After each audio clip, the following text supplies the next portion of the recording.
Merci de rester fidèle au RTM, les 13h à Banina, même heure à Yangasso, dans la région de Sam.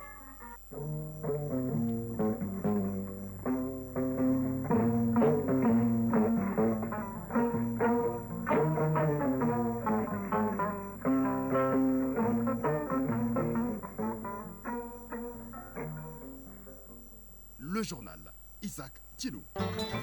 Mesdames, Messieurs, bonjour et bienvenue à la deuxième édition de Mali Actualité. Voici les grandes lignes de cette édition. Le principe du braille est utilisé dans le sens donc de toucher pour l'écriture et la lecture au moyen de pointes en relief. Le braille est l'initiateur de cette écriture dans le monde et il est célébré aujourd'hui, initiative de l'Union mondiale des aveugles appuyée par les Nations Unies dans le but de promouvoir cet alphabet spécifique. Dans la mouvance du 4 janvier, jour d'anniversaire de son inventeur, notre reporter Mariam Koulibaly nous braquera ses phares sur cette écriture au Mali. Pour une plus grande participation de toutes les couches sociales du pays, les autorités de la transition ont pris plusieurs mesures. Parmi ces mesures, l'adoption du décret pour le président de la transition, le général d'armée Assimi Goïta, pour consacrer 15% d'intégration dans la fonction publique aux personnes vivant avec un handicap par voie de concours. Il en sera question dans ce journal. Nous parlons d'actualité dans l'espace AIS. Au Burkina Faso, le président de la transition, le capitaine Ibrahim Traoré, a annoncé hier la création de 3 nouveaux bataillons d'intervention rapide. Au Niger, l'activiste Moussa Tchangari a été placé sous mandat de dépôt. Il est accusé d'atteinte à la sûreté de l'État, association de malfaiteurs en lien avec le terrorisme et apologie du terrorisme. Du sport lancera la question en fin de journal. Fabio Dioté nous parla de la compétition africaine des globes qui a démarré et la 4e journée, bien sûr, se poursuit. Et du championnat national de professionnel, il lancera la question et bien d'autres nouvelles. Voilà pour le titre. Je le disais. Le braille, si vous voulez, est un système d'écriture utilisé par les malvoyants dans le cadre de leur éducation et information. Cette écriture apparue donc depuis le 19e siècle tire son nom de Louis Braille, un de ses précurseurs le plus connu, donc qui perd la vue à l'âge de 5 ans. Vu l'importance et la place de cette écriture dans l'éducation et l'autonomisation des non-voyants, la journée du 4 janvier, journée d'anniversaire de son inventeur, Louis Braille est dédiée depuis 2001 à la célébration de la dite écriture, une initiative de l'Union nationale et l'Union mondiale des aveugles, appuyée par les Nations Unies dans le but de promouvoir cet alphabet spécifique. Dans cette mouvance du 4 janvier, notre reporter Mme Koulibaly lance le projecteur sur cette écriture au Mali.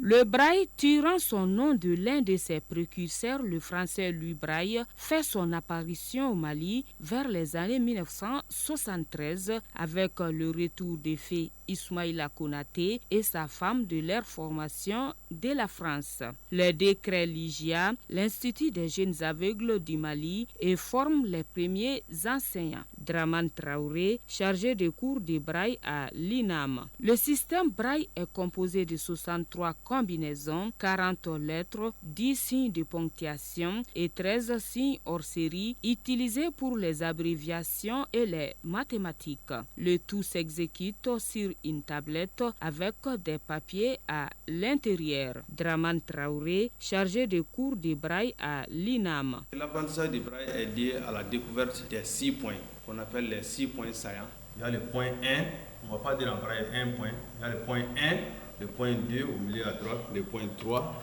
le point 4, le point 5 et le point 6.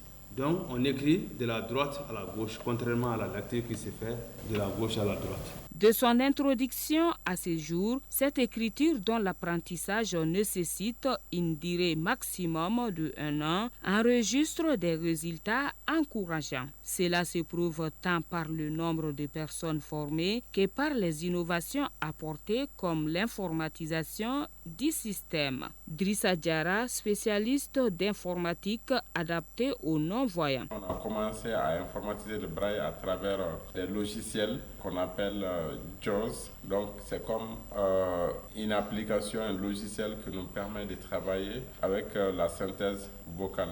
Adi Bari, président de l'Union malienne des aveugles. Nous avons près de 300 diplômés qui sont dans le secteur public ou parapublic et actuellement nous avons près de 450 élèves, ne serait-ce qu'à l'école de Bamako. En plus de cette école, on a une école à Ségou et à Gao pour dire que le braille est en train de produire son effet dans le cadre de la scolarisation des enfants aveugles. Occupant une place de choix dans la scolarisation et l'autonomisation des non et malvoyants, le braille est aperçu aujourd'hui comme une source de lumière qui illumine la vie des non-voyants. Adi Bari, président de l'Union malienne des aveugles. Le braille joue un rôle très important dans la vie d'une personne vivant avec déficience visuelle.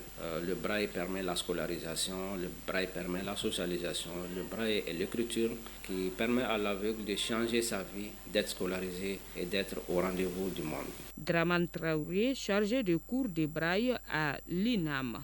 L'histoire du braille avec le Mali a été vraiment salutaire et ça continue à être salutaire parce que grâce à ça, les non-voyants maliens renforcent leur autonomie. Si le braille n'existait pas, il aurait fallu quand même le créer. Pour maintenir cette dynamique, les adeptes du braille demandent ardemment la vulgarisation de cette écriture avec la mise en place des bibliothèques adaptées, la promotion de l'éducation inclusive et surtout la facilitation d'accès au matériel didactique du braille. Avant de poursuivre ce journal, ce communiqué émanant du gouvernement, le journal de division Ablaye Maïga, le Premier ministre chef du gouvernement, ministre de l'administration territoriale et de la décentralisation, M. Adama Sissouma, secrétaire général du ministère de l'administration territoriale et de la décentralisation, le colonel Abdraman Ouattara, chef de cabinet du ministre de l'administration territoriale et de la décentralisation, les membres du cabinet et du secrétaire général du ministère de l'administration territoriale et de la décentralisation, les chefs de services centraux rattachés et les organismes professionnalisés du ministère de l'administration territoriale et de la décentralisation, les gouverneurs des régions et du district de Bamako, les préfets et les sous-préfets, l'ensemble des travailleurs du ministère de l'administration territoriale et de la décentralisation ont le regret de vous informer du décès de M. Bourima Alaï Touré, président du Conseil national de la société civile. Le décès est survenu ce jour, samedi 4 janvier 2025 à Bamako. En cette douloureuse circonstance, ils présentent leurs condoléances les plus attristées à l'ensemble des organisations et de la société civile, à la famille et aux proches du défunt et prient pour le repos de l'âme de l'illustre disparu. Puisse Dieu, le Tout-Puissant, l'accueille dans sa miséricorde. Amen. Les obsèques feront l'objet des avis ultérieurs. Pour plus d'exclusivité, si vous voulez, d'exclusivité dans la construction d'un Mali nouveau, les autorités de la transition ont pris plusieurs mesures pour une plus grande implication de toutes les couches sociales du pays. Parmi ces mesures, l'adoption du décret par le président de la transition régionale d'armée Assimi Goïta pour consacrer 15% des intégrations dans la fonction publique aux personnes vivant avec un handicap par voie de concours. Cette mesure a permis aujourd'hui d'ouvrir des opportunités aux personnes en situation de handicap et favoriser leur insertion sociale. Une décision qui a été très appréciée par les différentes fêtières des personnes en situation de handicap. Reportage Mamadou Fadé. La Constitution du Mali du 22 juillet 2023 garantit le respect des droits humains, en particulier ceux de la femme, de l'enfant et de la personne vivant avec un handicap. C'est dans cette optique qu'un décret a été pris par le président de la transition, le général d'armée Assimi Goïta, octroyant un quota de 15% du recrutement dans la fonction publique aux personnes en situation de handicap. Fassoum Koulibaly, ministre du Travail, de la fonction publique et du dialogue social. Il avait été adopté la loi 2018-027 du 12 juin 2018 relatif aux droits des personnes vivant avec un handicap. Et en 2021, avec le gouvernement de transition, le président a pris un décret d'application de cette loi. L'article 27 du décret numéro 2021-662 PTRM du 23 septembre 2021 fixe les modalités d'application de la loi précitée. Et dans l'article 27 de ce décret, il est clairement dit que les personnes vivant avec un handicap font le concours d'entrée à la fonction publique. Alors, à chaque recrutement de la fonction publique de l'État et des collectivités, on réserve un quota de 15% aux personnes vivant avec un handicap sur la base de l'égalité avec les autres candidats. Ce quota s'applique aux personnes vivant avec un handicap ayant concouru et qui ont obtenu au moins 10 de moyenne. Cette mesure a été bien accueillie par les personnes en situation de handicap car plusieurs de leurs membres ont été recrutés dans la fonction publique. Dikine Atumagaku, présidente de l'association des personnes vivant avec un handicap. Avec ce décret, en 2022, il y a eu un concours d'entrée à la fonction publique. Les personnes vivant avec un handicap ont postulé et il y a eu l'intégration de 62 personnes vivant avec un handicap. Il y avait une intégration à titre exceptionnel et le président de la transition a octroyé 42 places aux jeunes diplômés avec un handicap. Donc en 2022, il y a eu 604 jeunes diplômés qui ont intégré la fonction publique. Adjibari, président de l'Union malienne des aveugles. Pour la première fois, le mot handicap apparaît dans la Constitution. C'est à mettre à l'actif du président. On a à peu près 4 non ou malvoyants qui, grâce à cette mesure présidentielle, ont eu accès à la fonction publique. Diara Kadijatou Ipari, présidente de l'Association malienne des personnes de petite taille. Nous sommes 4 au Conseil national de transition. Vraiment, c'est une première dans l'Afrique. Puis ce décret a été pris en charge, beaucoup de choses ont été faites et beaucoup de personnes handicapées sont en train d'être prises en compte et qui sont en train de travailler et pour être autonomes. Cependant, cette mesure doit être étendue à tous les secteurs d'activité selon nos interlocuteurs. Diara Kadijatou Bari, présidente de l'Association malienne des personnes de petite taille. Nous voulons demander vraiment par rapport aux EPA dans le secteur privé de prendre un quota chaque année pour les personnes vivant avec handicap. Adjibari, président de l'Union malienne des aveugles. Grâce à cette action, les personnes handicapées, de manière générale, qui ont bénéficié de cette mesure, sont en train d'être des exemplaires au sein de la société. Je pense qu'au sein des différents services, ils sont bien accueillis parce que tout le monde commence à comprendre que les personnes handicapées ne sont pas des personnes à marginaliser, mais plutôt des personnes avec qui il faut composer pour faire la société. D'étendre cette mesure aux autres secteurs publics et parapublics, notamment la nouvelle ENA. C'est d'étendre cette mesure également au niveau de la magistrature. Par cette mesure, les autorités de la transition marquent ainsi leur engagement de faire participer tous les citoyens dans la construction du Mali nouveau. L'Union nationale des travailleurs du Mali, UNTM, sensibilise ses militants de base pour une transition vers la formalité. C'est à la faveur d'un atelier de sensibilisation thématisé, assurance volontaire INPS au service des assurés. En clair, il s'agit d'amener les travailleurs du secteur informel à adhérer à l'assurance volontaire, toute chose qui leur permettra d'avoir accès à l'amour et vivre une retraite paisible. Descend la correspondance de Drissa Kone. Au Mali, l'assurance volontaire a été mise en application en 2005. Malgré les avancées notoires enregistrées, beaucoup reste à faire, surtout dans le secteur informel.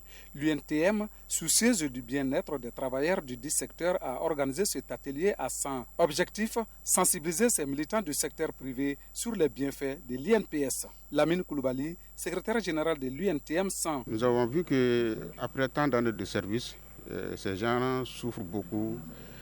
C'est ce qui fait que nous avons proposé cette idée vraiment d'adhérer à l'INPS pour qu'une fois à la retraite, ils puissent vraiment être indépendants jusqu'à un certain niveau. L'étape de 100 concerne les membres du syndicat national de l'industrie du bâtiment, bois et matériaux de construction du Mali, Sinibabcom. Pour l'atteinte des objectifs, l'UNTM a fait appel au service de l'INPS. Salif Koulibaly, directeur régional de l'INPS Ségou. Quand on dit qu'on doit faire 15 années de cotisation pour bénéficier de la pension normale, cela sous-entend qu'on doit adhérer à l'assurance volontaire à 45 ans. Sinon, on peut adhérer aussi au-delà. Mais quand tu adhères au-delà de 45 ans, tu n'auras pas le même droit comme celui qui a fait les 15 ans de cotisation. Il y a 5 catégories dans l'assurance volontaire. Et ces différentes catégories aussi dépendent du salaire que l'indépendant va se donner. Ça va de 1 franc à 150 000, de 150 000 à 450 000, de 450 000 à 750 000, de 750 000 à 1 500 000 et de 1 500 000 au-delà. Siriki Traoré, militant du Sinibabcom. Aujourd'hui, nous avons su que nous pouvons nous inscrire à l'INPS. Nous demandons à tous les travailleurs du privé d'y adhérer pour bénéficier, en plus de la retraite, des services de l'AMO. Le bien-être des Maliens étant le leitmotiv de la gouvernance des plus hautes autorités, d'où l'élargissement de la protection sociale à toutes les couches socio-professionnelles. Sans Drissa Kone et Sédou Kamena pour le RTM. Radio Mali, 13h13. Hors de nos frontières, au Burkina Faso, le président de la transition, le capitaine Ibrahim Traoré, a annoncé hier la création de 3 nouveaux bataillons d'intervention rapide. La création de ces 3 unités augmentera le nombre à 28 unités de ce genre mises en place par le chef d'État dans le pays des hommes intègres. Elles seront stationnées dans la région de l'Est et dans la région du Sahel. A noter que le président du Faso avait promis d'intensifier la guerre contre les groupes terroristes amenés Armé Yaladir lors de son discours du Nouvel An afin de conquérir l'intégrité du territoire national. Au Niger, l'activiste Moussa Tchangari a été placé hier sous mandat de dépôt dans l'après-midi et transféré à Filengue, à 180 km de Niamey. Il est accusé d'atteinte à la sécurité de l'État, association de malfaiteurs en lien avec le terrorisme et apologie du terrorisme. Il était accompagné de ses avocats, de membres de sa famille et de plusieurs défenseurs des droits de l'homme. Un important dispositif sécuritaire était visible autour du tribunal de grande instance. Au Ghana, le président sortant, Nana Akufo-Addo, s'est adressé hier donc une dernière fois aux parlementaires avant de quitter ses fonctions le 6 janvier prochain. Un ultime discours sur l'état de la nation dans lequel le chef de l'État a 2 mandats a défendu donc son bilan économique. Il a souligné donc la gratuité de l'enseignement secondaire public lors de son premier mandat et son engagement pour la lutte contre l'orpaillage illégal. Et à RS Congo, les rebelles du M23 ont pris hier le contrôle de la ville de Katale dans l'est du pays. La localité est considérée comme le dernier verrou avant la ville de Massissi, chef-lieu du territoire. Le combat a duré, sinon les combats ont duré, 2 jours entre les rebelles de l'armée congolaise et les M23. A noter que depuis le sommet avorté de Luanda le 15 décembre dernier, les affrontements ne cessent de s'intensifier. Et puis aux États-Unis, le républicain Mike Johnson a été élu à la tête de la Chambre des représentants. Il a fallu 2 tours de vote pour que Mike Johnson soit réélu. Au premier tour, 3 républicains ont voté contre lui et 5 se sont abstenus. Or, à la Chambre des représentants, la majorité républicaine ne dispose que de 5 voix d'avance sur les démocrates.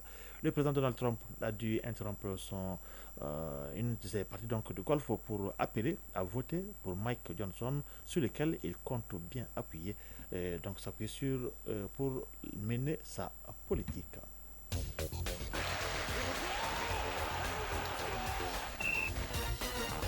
Sport, compétition africaine des clubs de la CAF. La 4e journée des matchs de groupe de la Ligue des Champions se poursuit ce samedi avec 4 matchs très attendus. La journée a commencé hier avec une victoire de dernière minute du CS Belouizdad face à El Ali en Algérie. Et la 4e journée de poule, la Coupe de la CAF se joue demain dimanche. Dans la poule B, le Salman de Moko reçoit à Boakoussi au stade du 26 mars, la Renaissance Berkane. Et puis la 6e journée de Ligue 1 professionnelle de football du Mali démarre donc ce samedi avec un match. La synthèse de l'activité sportive avec Famour Djourté. La 6e journée du championnat national de Ligue 1 professionnelle démarre cet après-midi à 16h au stade Wando Konaté avec la rencontre Binga FC, association sportive de Korofina. Après 5 journées disputées, le classement est dominé par l'US Bougouba avec 11 points. Elle est suivie par 11 créateurs avec 10 points. L'association sportive de Korofina est 3e avec 7 points. Le Djoloubassi est 4e avec 6 points, 3 matchs en retard. Le programme de la 6e journée se poursuivra jusqu'au mardi 7 janvier 2025. Compétition africaine des clubs de la CAF en Coupe CAF, 2e de son groupe avec 4 points et battu par 1-0 lors de la 3e journée par la Renaissance sportive Berkane du Maroc. Le stade malien de Bamako n'a pas droit à l'erreur ce dimanche à domicile contre les Marocains s'il veut garder ses chances de qualification. L'autre rencontre du groupe mettra aux prises Stellenbosch d'Afrique du Sud et Sédédounda Soul d'Angola. Pour rappel, les Sud-Africains avec 3 points talonnent les Blancs de Bamako dans le groupe B. Parmi les autres rencontres phares, le CS Faxien défie Simba de la Tanzanie, tandis que Nimba du Nigeria affronte l'association Black Bulls. A noter également le derby égyptien entre Al-Masri et Zamalek du Caire, ainsi que l'affrontement très attendu entre l'ASEC Mimosa et l'USM Alger. CS Constantine joue contre Bravos Domakis. En Ligue des Champions, les batailles s'annoncent intenses dans les 4 groupes. Les équipes se préparent à des rencontres décisives qui pourraient façonner leur destin dans la compétition. Déjà, le CR Belouizdad d'Algérie et Al Ahly d'Égypte ont ouvert le bal ce vendredi. Après leur lourde défaite 6-1 lors du match aller, les Algériens ont relevé la tête en battant les Égyptiens par 1-0 au stade du 5 juillet. Ce succès permet au CR Belouizdad de rester dans la course à la qualification. Al Ahly lui reste à la première place malgré cette défaite. Ce samedi, les champions de Tanzanie Young Africans accueilleront le tout-puissant Mazembe de la RDC dans une rencontre électrique à Dar es Salaam. Les 2 équipes ont absolument besoin de points pour poursuivre leur aventure dans la campagne. Une bataille féroce attend le Raja Casablanca dans le groupe B face au Mamelodi Sundowns d'Afrique du Sud, tandis que les phares de Rabat et Maniama Union s'affronteront au Maroc avec l'ambition l'ambition d'établir leur domination dans un groupe très disputé. Al Hilal Omdurman, leader du groupe A, défie le Mouloudia Club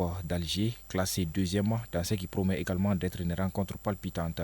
L'Espérance de Tunis est confortablement installée en tête du groupe D avec 7 points et se rendra sur le terrain du Pyramids FC, deuxième qui compte 4 points. Pendant ce temps, Sagrada Esperanza et le Djoulouba AC s'affrontent en bas du groupe. Chacune des deux équipes vise une première victoire pour raviver l'espoir de se qualifier. Révérence sur ce communiqué avant de boucler ce journal. Le journal de division Ablaye Maïga, Premier ministre, chef du gouvernement, ministre de l'administration territoriale et de la décentralisation, M. Adama Sissouma, secrétaire général du ministère de l'administration territoriale et de la décentralisation, le colonel Abdraman Ouattara, chef de cabinet du ministre de l'administration territoriale et de la décentralisation, les membres du cabinet et du secrétariat général du ministère de l'administration territoriale et de la décentralisation, les chefs de services centraux rattachés et des organismes personnalisés du ministère de l'administration territoriale et de la décentralisation, les gouverneurs de région et le district de Bamako, et les préfets et les sous-préfets, l'ensemble des travailleurs du ministère de l'administration territoriale et de la décentralisation ont le regret de vous informer du décès de M. Brima Alaï Touré, président du Conseil national de la société civile. Le décès est survenu ce jour, samedi 4 janvier 2025 à Bamako. En cette douloureuse circonstance, il présente leurs condoléances les plus attristées à l'ensemble des organisations de la société civile, à la famille et aux proches du défunt et prie pour le repos de l'âme de l'illustre disparu. Puisse Dieu, le Tout-Puissant, l'accueille dans sa miséricorde. Amen. Les obsèques feront l'objet d'un avis ultérieur. Ainsi va la vie. Ce journal s'achève pendant qu'il est 13h passé de 21 minutes à Nonsombourg dans le secteur de Kouloukani et à Badogo dans le secteur de Yamfolila. Un journal qui a été présenté par Isaac Cheno avec la communauté technique de Fousseni Sissoko et bien sûr Absé Traoré. Mise en ligne Badji Touré. Réalisation Daman Sanogo. Merci à Brahma Traoré pour la réussite de cette édition. Le prochain rendez-vous avec l'actualité sur nos antennes, c'est pour 19h30. D'ici là, le programme se poursuit. Tout à l'heure, les informations sur le temps. Pour ma part, je vous souhaite de passer un excellent moment en compagnie de Radio Mali. Au revoir.